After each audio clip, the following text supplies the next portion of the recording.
ಈ ಸರಿ 11 ದಿವಸ ಹೇಗೆ ಬಂದಿದೆ, ಯಾಕೆ ಅಂತ ಹೇಳ್ಬೋದು? ಅದು ಪ್ರತಿ 10 ವರ್ಷ 11 ವರ್ಷದ ಸೈಕಲ್ ಬಂದಾಗ ಸೂರ್ಯನ ಪಥದ ಒಂದು ಮಾರ್ಜನ ಉಂಟಾಗ್ತದೆ. ಅಂದರೆ ತಿಥಿಗಳು ಒಂದು ಅಧಿಕವಾಗಿ ಬರುತ್ತೆ.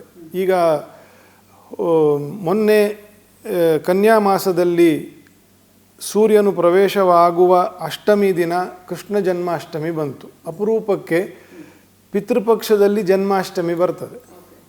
ನಾವು ಕೇಳಿರಲ್ಲ, ಅದು ಬರೋದು ಸಿಂಹ ಮಾಸದಲ್ಲಿ ಅಥವಾ ಶ್ರಾವಣ ಮಾಸದಲ್ಲಿ.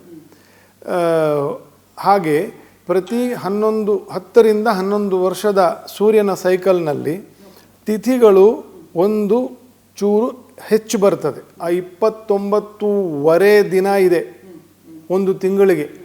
ಆ ವರೆ ಮಿಕ್ಕಿದ್ದು ಏನಾಗ್ತದೆ, ಈ 11 ವರ್ಷದ ಸೂರ್ಯನ ಸೈಕಲ್ನಲ್ಲಿ ಅದು ಅಡ್ಜಸ್ಟ್ ಆಗಿ 3ನೇ ವರ್ಷಕ್ಕೆ ನಮಗೆ ಅಧಿಕ ಮಾಸ ಬರ್ತದೆ.